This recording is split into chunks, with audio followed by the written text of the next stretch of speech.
स्वागत है आप सभी का। मैं ओम सर। अपन लोग पिछले वीडियो में पढ़ रहे थे प्रयोजन के प्रबंधन में अपन लोगों ने आंतरिक कारक बाह्य कारक का अध्ययन कर लिया था और लास्ट में अपन ने पढ़ा था कि अगर बाघ में एफलन की समस्या हो तो उसे हटाने के लिए अपन लोग हार्मोन काम में ले सकते हैं। आज के वीडियो में अपन लोग उन्हीं हार्मोन के बारे में पढ़ने वाले हैं। हार्मोन एक विशेष प्रकार के रसायन है जो पौधे सूक्ष्म मात्रा में पौधे की सारी क्रियात्मक घटनाओं को क्या कर देता है, चेंज कर देता है। तो आज शुरू करेंगे अपन लोग प्रोमोटर्स के बारे में, हार्मोन्स के बारे में। तो जुड़ जाइए मेरे साथ में। आज पढ़ने वाले हैं हार्मोन। क्या पढ़ने वाले हैं? हार्मोन्स के बारे में। तो देखिए पादप हार्मोन।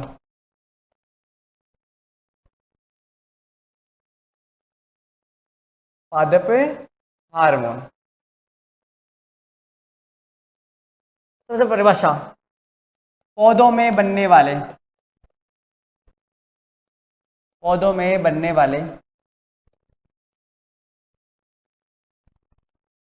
वे रासायनिक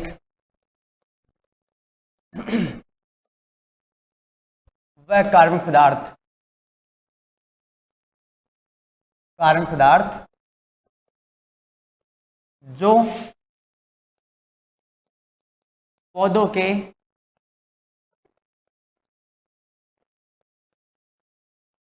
किसी सूक्ष्म भाग से उत्पन्न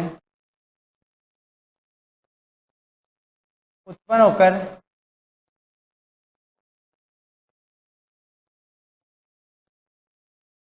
उत्पत्ति स्थल से दूर जाकर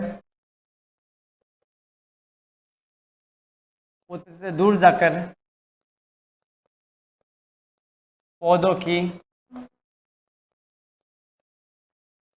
विभिन्न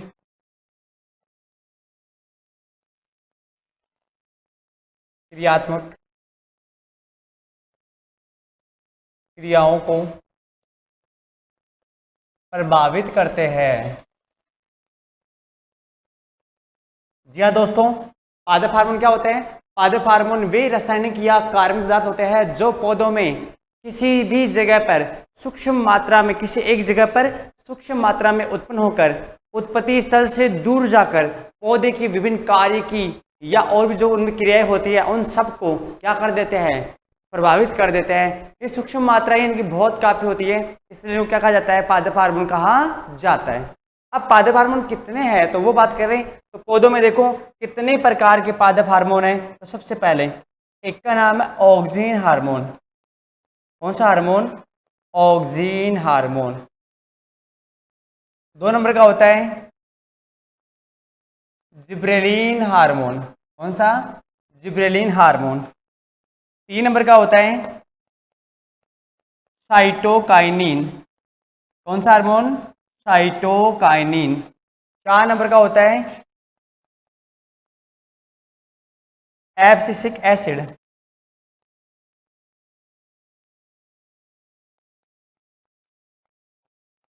एब्सिसिक अम्ल लिख देता हूं मैं, ABA मतलब ABA।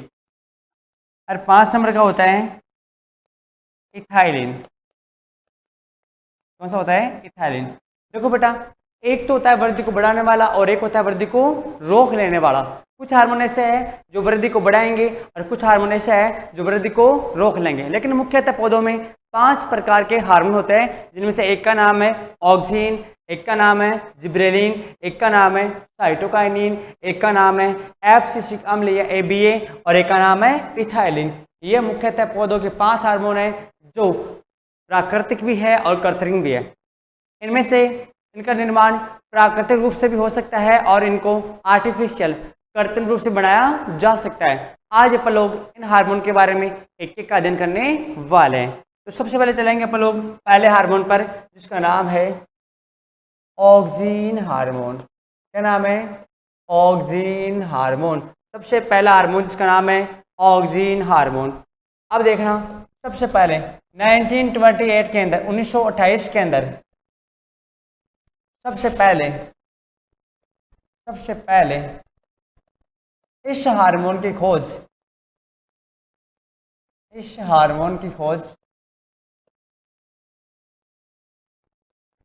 सर FW वेंट ने वेंट ने जई के अंदर की, कहाँ की भाई, जई के अंदर की। याद रखना ऑक्सिन हार्मोन ये सबसे मिलने वाला सबसे पहला हार्मोन था जिसकी खोज डॉक्टर F.W. वेंट ने जई के अंदर की। और कब की?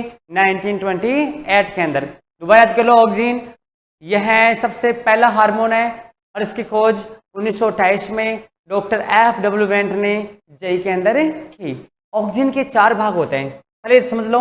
ये प्राकृतिक रूप से, यह प्राकृतिक रूप से पेड़ पौधों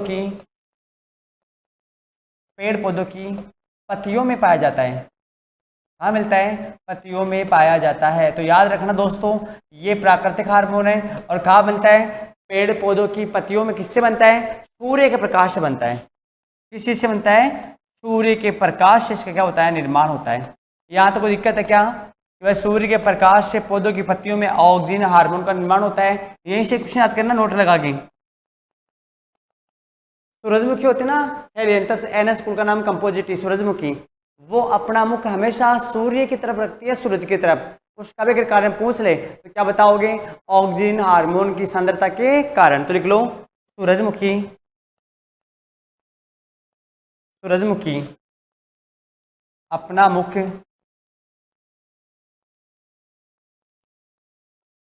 ऑक्सीजन हार्मोन की या ऑक्सीजन हार्मोन की सांद्रता के कारण सूर्य की तरफ रखती है। याद रहेगा कि सूरजमुखी भी अपना मुख ऑक्सीजन हार्मोन या ऑक्सीजन हार्मोन के कारण, है ना, वो सूर्य की तरफ क्या रखती है? मुंह रखती है। दूसरी बात, इस हार्मोन के प्रभाव से, इस हार्मोन की कमी से पौधों में शीर्ष प्रभाविता उत्पन्न हो जाती है। पूछोगे नहीं क्या होता है? अरे पूछोगे नहीं क्या होता है? कि ये क्या करता है? ये पौधे में हमेशा वृद्धि को बढ़ाने वाला हार्मोन है। अगर किसी भी पौधे के अंदर दोस्तों इसकी कमी हुई तो ऊपर के शीर्ष भागों में वृद्धि रुक जाएगी, जिसे शीर्ष प्रभाविता कहा जाता है। तो ऑक्सीजन हार्मोन की कमी जब होती है ना, तो शीर्ष प्रभाविता हो जाती है, ऊपर की शीर्ष वर्धियों की वृद्धि नहीं होती। फिर देखो ऑक्सीजन के भाग, ऑक्सीजन के भाग। ऑक्सीजन 2 प्रकार का होता है, एक प्राकृतिक ऑक्सीजन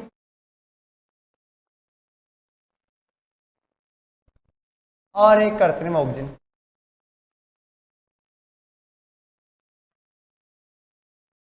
क्या बताया? ऑक्सीजन के 2 भाग होते हैं, एक प्राकृतिक ऑक्सीजन और एक कृत्रिम ऑक्सीजन।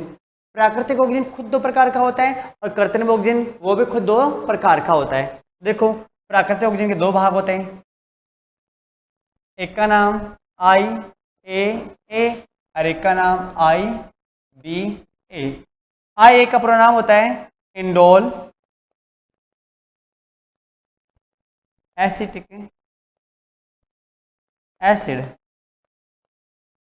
और इसका होता है इंडोल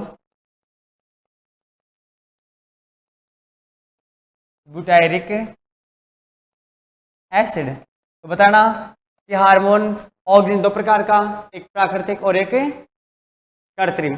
प्राकृतिक के 2 प्रकार, एक का नाम IAA इंडोल एसिटिक एसिड, एक का नाम IBA इंडोल ब्यूटायरिक एसिड। कृत्रिम 2 प्रकार का होता है,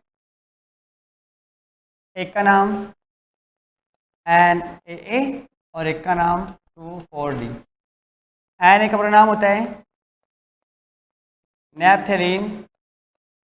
नेप्थेलीन एसिटिक एसिड।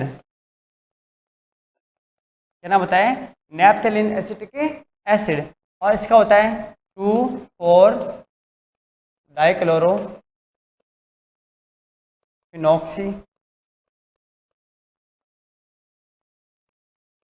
Acetic acid. क्या नाम है? 2,4 डाइक्लोरोफिनॉक्सी एसिटिक एसिड।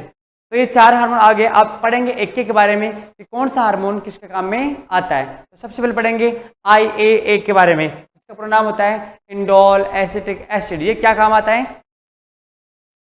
पौधे में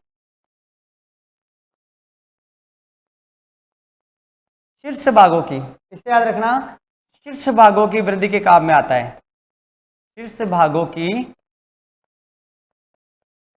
वृद्धि के काम आता है। इसका प्रमुख काम यही है कि ये शीर्ष भागों की वृद्धि के अंदर काम आएगा। तो इसे उतार लो कि इंडोल एसिटिक एसिड का प्रमुख काम क्या है कि यह शीर्ष भागों की वृद्धि के अंदर काम में आता है। इसका ये मेन काम है।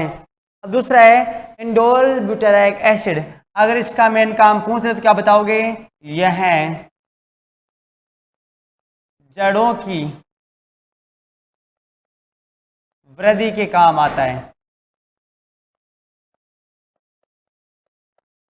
क्या काम आता है? जड़ों की वृद्धि के काम में आता है। अगर बोल दें कि Na किसके काम आता है तो देखना, यह फूल व फल वाला हार्मोन है। कौन सा हार्मोन है? यह फूल व फल वाला हार्मोन है, जिसे बाजार में क्या कहा जाता है? जिसे बाजार में प्लानोफिक्स कहा जाता है। इसका व्यापारिक नाम क्या है? प्लानोफिक्स नाम है व्यापारिक नाम। तो ये वाला है। तो यह फूल में फल वाला हार्मोन है, फूल लगा भी दे और झाड़ भी दे। नेक्स्ट है 2,4 डाइक्लोरोफिनॉक्सी एसिटिक एसिड। यह खरपतवारनाशी व हार्मोन होता है। यह खरपतवारनाशी और साथ में क्या होता है? हार्मोन भी होता है। फूलों के विरलीकरण में काम आता है। एक तो फूलों के विरलीकरण में काम आता है। समझ गए कि अगर किसी भी पौधे में, झुमकों में जब फूल लगते हैं, फल लगता है, तो उसमें बहुत सारे फूल फल एक साथ लग जाता है। इसलिए 2,4-D के प्रयोग करने से है ना, कुछ फूल नीचे झड़ जाएंगे। फूल फल को लगाने काम में भी आते हैं। फूल फल को लगाने काम में भी आते हैं। फिर विशेष बात देखना इसकी, विशेष बात 20 ppm तक तो हार्मोन का काम करता है।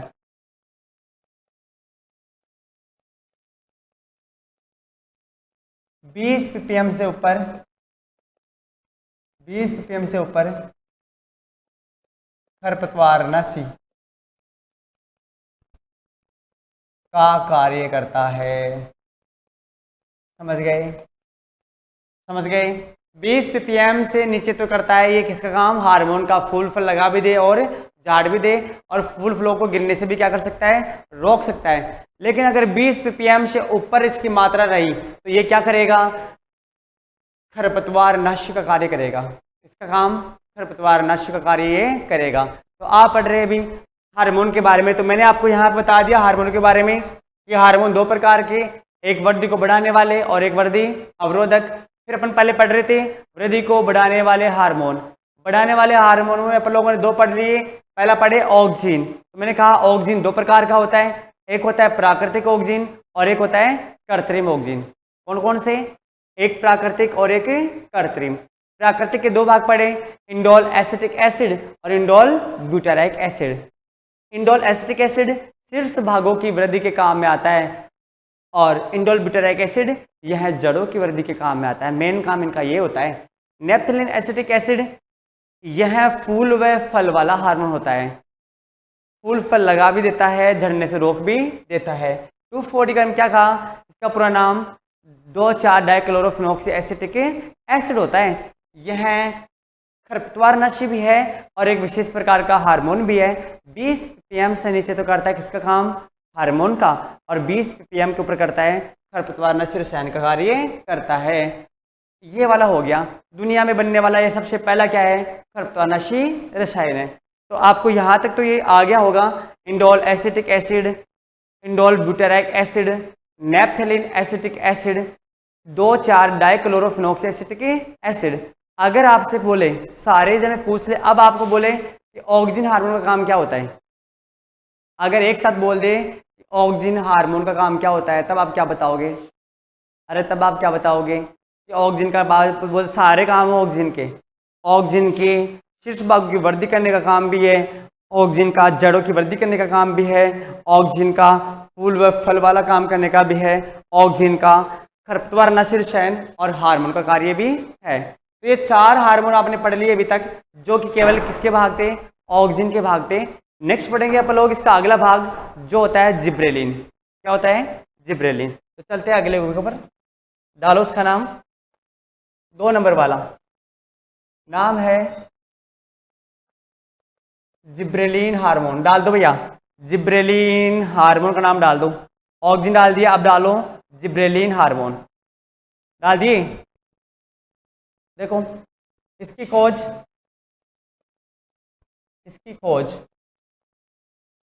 सन 1920 में जापान में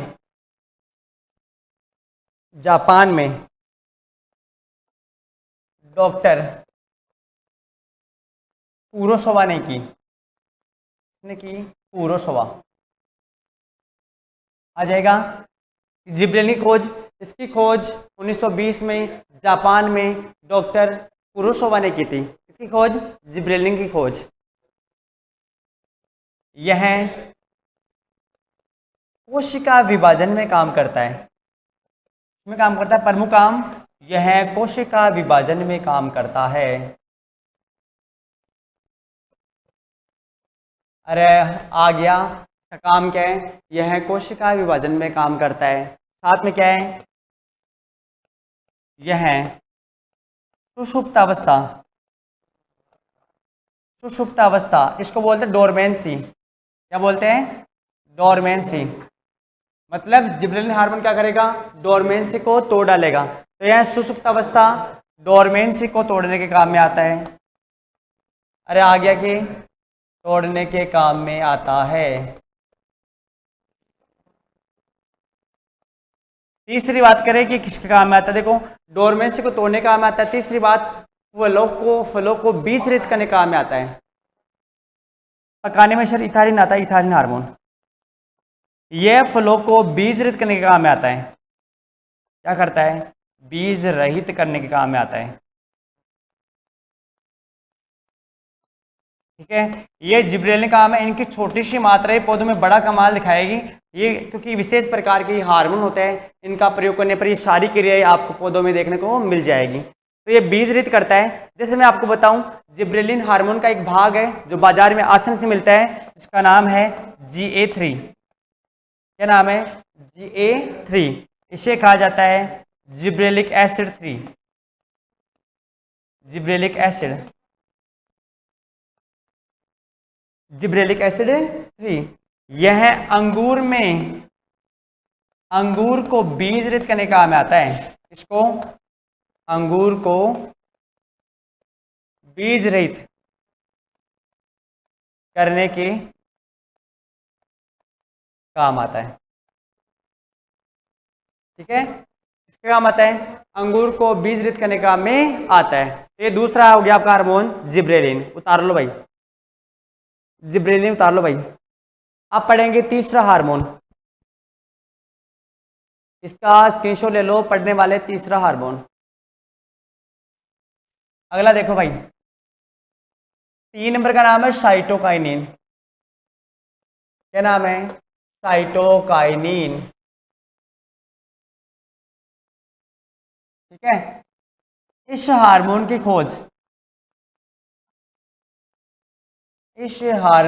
खोज डॉक्टर मिलर व स्टूग ने की। किसने की भैया? मिलर व स्टूग ने की। किस हार्मोन की? साइटोकाइनिन की। साइटोकाइनिन हार्मोन की खोज मिलर व स्टूग ने की। दूसरी बात देखो, पहले वाले में क्या आया था दोस्तों? पहले वाले में आया था जिब्रेलिन में कि वह कोशिकाओं के विभाजन में काम आता है। यह कोशिका के विभाजन में सहायता करता है। इसका ध्यान रखना भैया, वो विभाजन में खुद ही काम आता है, यह कोशिका विभाजन में सहायता करता है, कोशिका विभाजन में सहायता करता है। ठीक है, अरे ठीक है, यह कोशिका विभाजन में सहायता करता है। आप दोबारा देख लेना, वो कोशिकाओं के विभाजन में काम आता है, यह कोशिका विभाजन में क्या करता है, सहायता करता है। रंध्रों को खोलने में सहायता करता है, रंध्रों को खोलने में सहायता करता है। ठीक है, रंध्रों को खोलने में सहायता करता है। पौधों में आई हुई जीर्णता को दूर करता है, क्या करता है, पौधों में आई हुई जीर्णता को दूर करता है। कौन सा हार्मोन, साइटोकाइनिन हार्मोन। अगर किसी पौधे में कोई जीर्णता आ गई है तो उसे कौन सा हार्मोन पूरा करेगा, ये हार्मोन पूरा करेगा। यहां तक आ गया। और लवकों के विकास में सहायक है, या लवकों के निर्माण में सहायक है, निर्माण में सहायक है। ये रहा भाई आपका साइटोकाइनिन। तो अपन 3 हार्मोन पढ़ लिए, ऑक्सीन, जिब्रेलिन और साइटोकाइनिन। इसका स्क्रीनशॉट ले लो, फिर चले अगले वाले पे। स्क्रीनशॉट ले लो भाई इसका भी।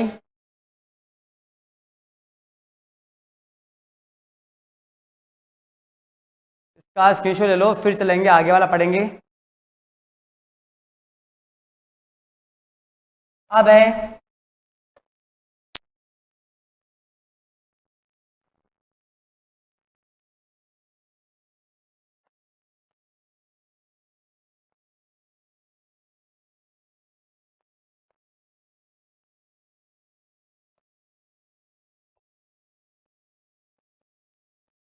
वृद्धि अवरोधक हार्मोन। कौन सा, वृद्धि अवरोधक हार्मोन। अब वृद्धि अवरोधक का नाम लेते आप समझ गए होंगे ये हार्मोन कौन सा है। वृद्धि अवरोधक हार्मोन में 1 नंबर का हार्मोन है आपका ABA। कौन सा, ABA, जिसका प्रोनाम होता है एब्सिसिक एसिड, एब्सिसिक या एब्सिसिक अम्ल। यह है ABA हार्मोन, एब्सिसिक अम्ल।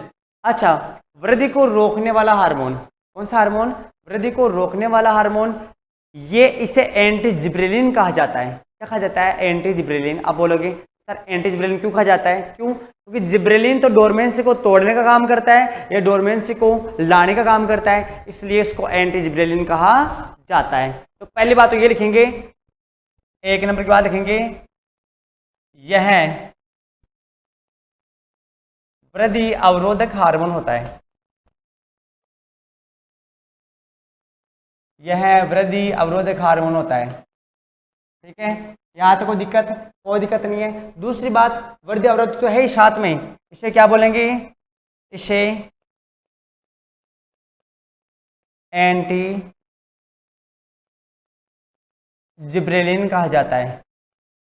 अरे क्या कहा जाता है, इसे एंटी जिब्रेलिन कहा जाता है। और मैं बता चुका हूँ इससे एंटी जिब्रेलिन क्यों कहा जाता है, क्योंकि जिब्रेलिन डोरमेंसी को तोड़ता है और ये पौधों में डोरमेंसी को ला देता है। डोरमेंसी का मतलब क्या होता है, सुषुप्तावस्था। तो यह पौधों में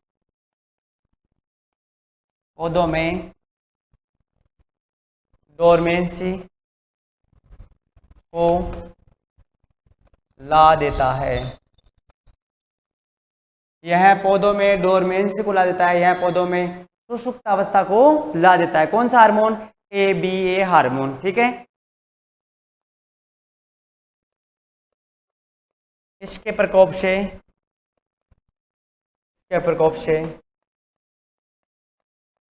पौधों की पत्तियां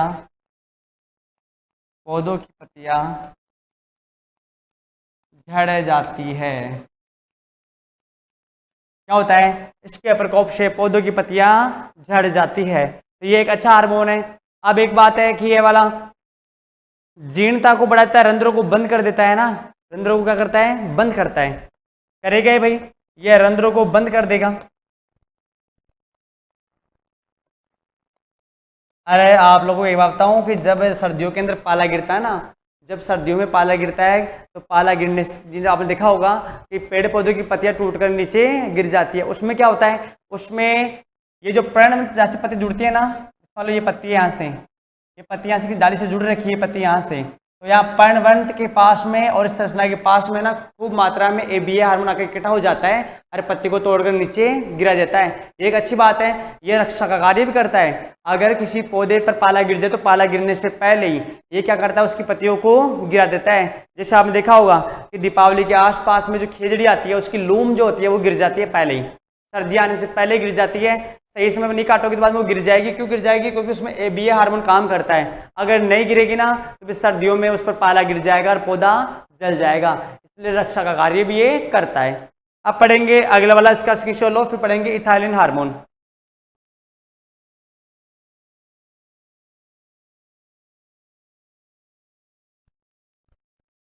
जल्दी से ले लो स्क्रीनशॉट, आप पढ़ेंगे इसका अगले वाला। अब है इथाइलिन।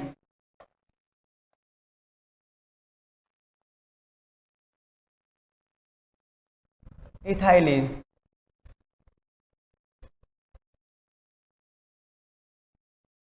ये वो हार्मोन है जो फलों को पकाने के काम में आता है। किसके काम आता है? फलों को पकाने वाला हार्मोन है। गैसीय हार्मोन है एकमात्र जो फलों को पकाने के काम में आता है। तो सबसे पहली बात, यह गैसीय हार्मोन होता है। गैसीय हार्मोन, यह गैसीय हार्मोन होता है। दूसरी बात, यह फलों को पकाने में काम आता है। यह फलों को पकाने में काम आता है। ये अच्छा क्वेश्चन है भाई। आपसे पूछेंगे कि वह हार्मोन कौन सा है जो गैसीय अवस्था में पाया जाता है, तो क्या बताओगे? इथाइलिन। फिर बोल दें कि वह कौन सा हार्मोन है जो फलों को पकाने का काम में आता है, तो क्या बताओगे? इथाइलिन है जो फलों को पकाने का काम में आता है। फिर अगली बात, इसके भाग देखो, एक का नाम है इथरेल और एक का नाम है इथेपोन। एक का क्या नाम है? इथरेल और एक का नाम है इथेपोन। ये इथाइलिन के भाग है। और एक का नाम है एसिटिलीन। क्या नाम है? एसिटिलीन। ये इन्हीं के भाग है, इथरेल, इथेपोन और एसिटिलीन। तो पूछेंगे इथाइलिन कितने भाग, तो इसके 3 भाग, इथरेल, इथेपोन और एसिटिलीन। अच्छा, मैंने आपको इसकी खोज नहीं बताई अभी तक, खोज देख लो। 1962 में डॉक्टर बर्ग ने की, है ना। इथाइलिन खोज सन 1962 में डॉक्टर बर्ग ने की। मैंने कहा कि इसके 3 भाग हैं, इथरेल, इथेपोन और एसिटिलीन। इथरेल, इससे क्या करते बेटा? इससे केला व खजूर पकाते हैं। आपको पता होगा ना कि केले खजूर को थोड़ी हरी अवस्था में तोड़ते हैं और जितने बाजार में हरी अवस्था में उनको एक जगह से दूसरी जगह पर पहुंचा देते हैं। फिर आवश्यकता के अनुसार बंद कमरे के अंदर, जैसे मान लो कि 5 किलो 10 किलो जितना बेचना है ना व्यापारी लोग, वो क्या करते हैं 5 और 10 किलो के ऊपर कुछ बूंदे इथरेल हार्मोन डाल देते हैं शाम के समय। तो बता वो केले क्या हो जाएंगे? पककर तैयार हो जाएंगे। तो आपसे पूछे कि केला और खजूर को पकाने वाला हार्मोन कौन सा है, तो वो कौन सा होता है? इथरेल होता है। जबकि एक हार्मोन है इथेपोन, इससे बेटा गन्ना पकाया जाता है। क्या पकाते हैं? गन्ना पकाते हैं। इथेपोन से गन्ना और इथरेल से केला और खजूर। एक और दिख रहा है एसिटिलीन, आजकल इसका प्रयोग नहीं करते, ये एक जहरीली गैस है। यह जहरीली गैस है। वर्तमान में इसका प्रयोग नहीं किया जाता। पहले होता था लेकिन अब इसका प्रयोग नहीं किया जाता, क्योंकि ये क्या होती है? जहरीली होती है, इसलिए फलों को क्या कर सकती है? फलों में जहर फैला सकती है। ये पहले काम में आते थे, अब तो पता नहीं, अब तो जहरीली गैस है, इसको काम में नहीं लेते। इसी का भाग है, इसकी जगह पर 2 काम ले लिए, एक इथरेल काम में ले लिए और एक इथेपोन काम में ले लिए। वैसे तो धुआं करके भी केला खजूर को पकाया जा सकता है, ऐसी कोई बात नहीं है, लेकिन जल्दी से अच्छे आकर्षक केले पकाने के लिए इथरेल का प्रयोग किया जाता है। ले वो स्क्रीनशॉट, फिर आगे चलें।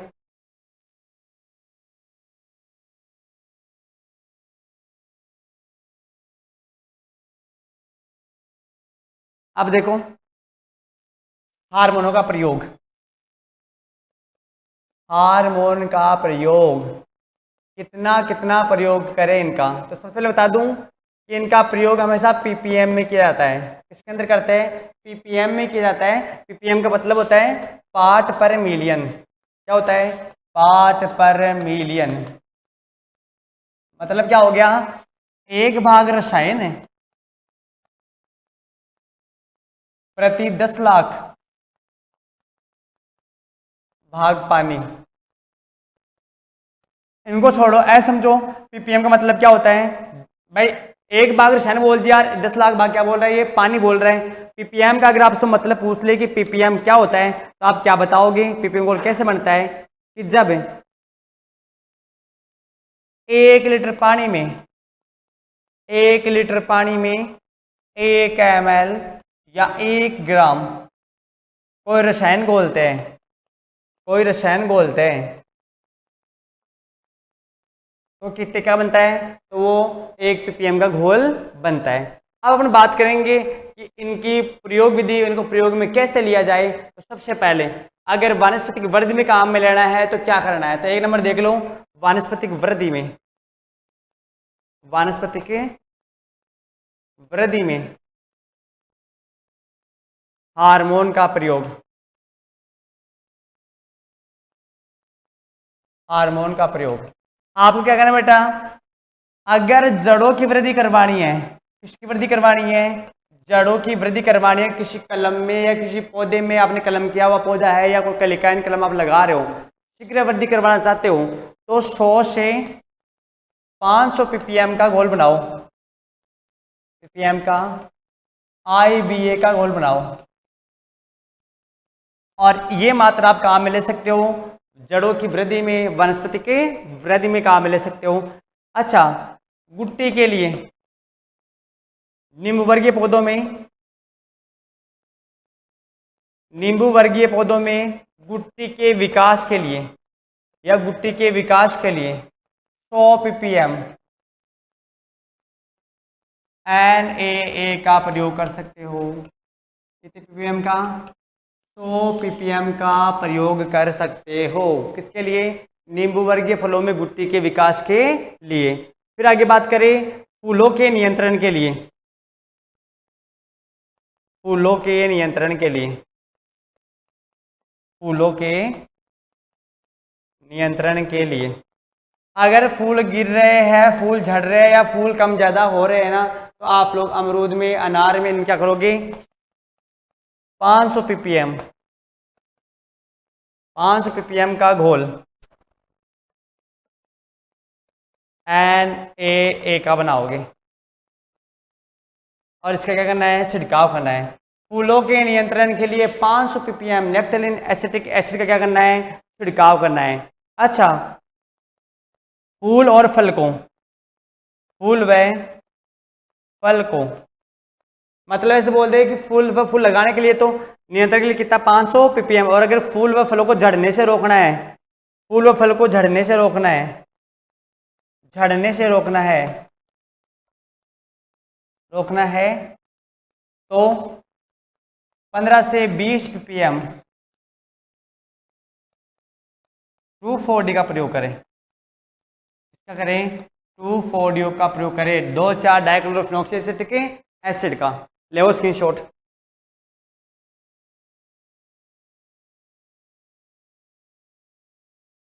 ले लो स्क्रीनशॉट, ले लो जल्दी से, फिर आगे चलें।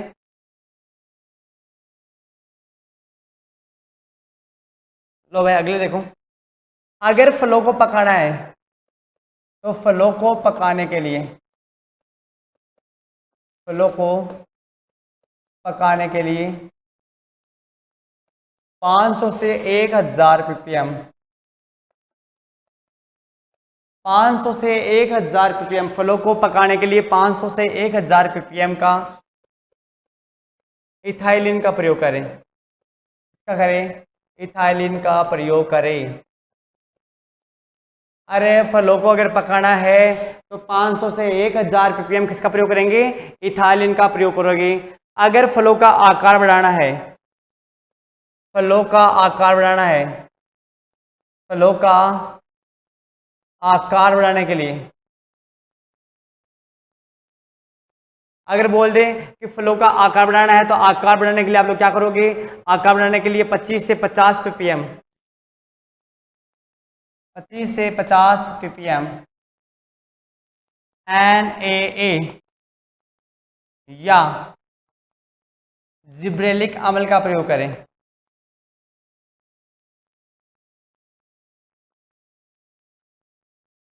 ठीक, अगर बोले कि फ्लो का आकार बढ़ाना है तो क्या बताओगे, फ्लो के आकार को बढ़ाने के लिए 25 से 50 ppm नेप्थलीन एसिटिक एसिड और जिब्रेलिक अम्ल का क्या करें, प्रयोग करें। फिर बोल दें फ्लो को बीजरहित करने में, तो फ्लो को बीजरहित करने में अपने पास में IAA, IBA और NaA और जिब्रेलिन का प्रयोग कर सकते हो। ठीक है, किन किन का, IA का, IBA का और NaA का, और जिब्रेलिन का प्रयोग किसमें कर सकते हो, फ्लो को बीजरहित करने में कर सकते हो। ले वो स्क्रीनशॉट, फिर आगे चलें, स्क्रीनशॉट ले लो फिर आगे चलेंगे भाई। आप पढ़ने वाले हैं आगे कि इनका प्रयोग कैसे कैसे कर सकते हो।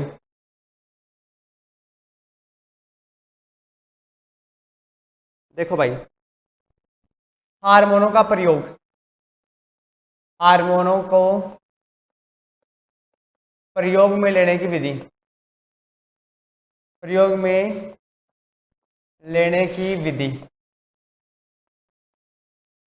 अरे भैया, हार्मोन को कैसी कैसी विधियों से है ना आप लोग बागानों में प्रयोग में ले, तो उसके बारे में पढ़ेंगे कि हार्मोन को किस प्रकार से प्रयोग में लिया जाता है। तो सबसे पहले ppm में घोल बनाना है, किस बनाना है, ppm में बनाना है 1 ml या 1 ग्राम। जब 1 लीटर पानी में घोलते हैं, 1 लीटर पानी में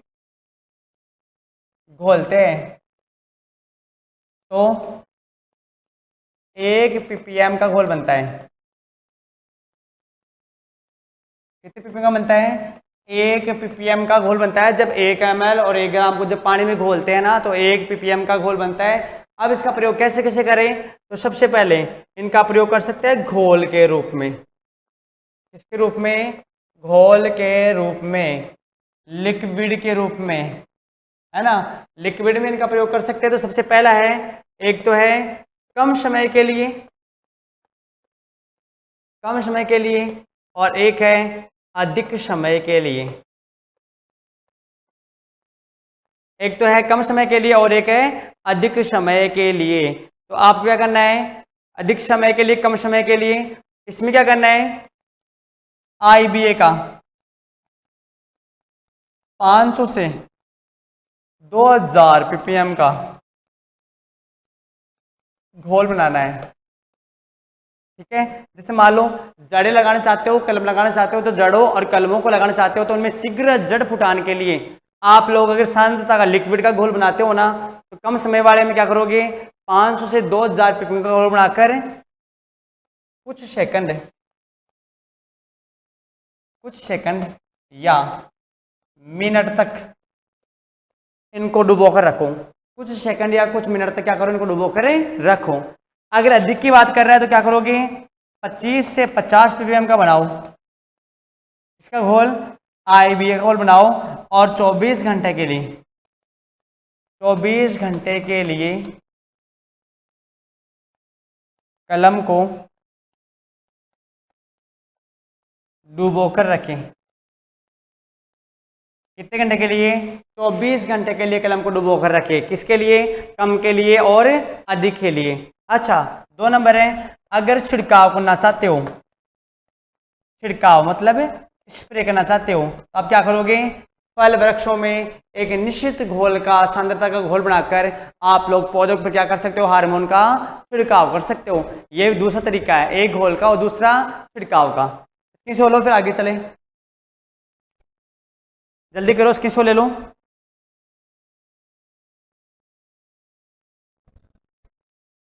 तीन नंबर है पाउडर के रूप में, पाउडर के रूप में, है ना। आपका क्या है, आजकल बाजार में क्या हो रहे हैं, बाजार में रूटेक्स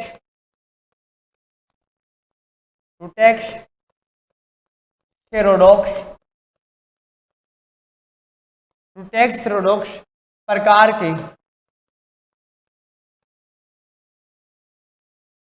के पाउडर के रूप में हार्मोन उपलब्ध है। ठीक है, आजकल बाजार में रूटेक्स और सेरोडॉक्स पाउडर के रूप में बाजार में हार्मोन उपलब्ध है। आप क्या करो, इनमें कलम को डुबोकर लगा सकते हो। समझ गए, पाउडर के रूप में, का पाउडर आता है तो डुबोकर आप इनको लगा सकते हो। फिर अगला है पेस्ट के रूप में, पेस्ट। आजकल हार्मोन का लिनोलिक व ग्लिसरीन के साथ पेस्ट बनाकर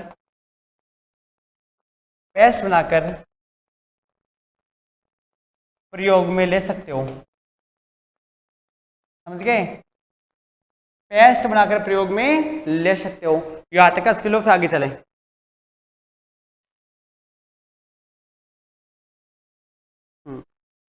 देखो बेटा नेक्स्ट क्या है, इनके अलावा भी हार्मोन का प्रयोग अपन कर सकते हैं। कैसे, वाष्प के रूप में। किसके रूप में, वाष्प के रूप में। अब इसमें क्या होता है, जिनके पास में हरितगृह प्रभाव है, हरित वो ग्रीन वाला है ना, हरितगृह उसमें उगाते हैं सब्जियां, ग्रीन हाउस में क्या करना है, इस हार्मोन को लेकर गर्म प्लेट पे डालना है, जिससे यहाँ से उड़कर वाष्प के रूप में चारों ओर फैल जाएगा। तो यह ग्रीन हाउस में पढ़ाते हैं। कहाँ पढ़ाते हैं, ग्रीन हाउस में अपनाते हैं। गरम प्लेट पे डालेंगे, जिससे ना ये वाष्प बनकर पूरे के अंदर फैल जाएगा। एक होता है एरोसोल के रूप में। किसके रूप में, एरोसोल के रूप में। तो आपको बताऊं मैं, एक नोजल लगा हुआ फव्वारा आता है, जिसमें बारीक बारीक सूक्ष्म छेद होता है, उसमें डालकर बूंद बूंद करके आप लोग इसे डाल सकते हो। तो लिख दो, नोजल वाले फव्वारे से, नोजल लगे हुए फव्वारे से।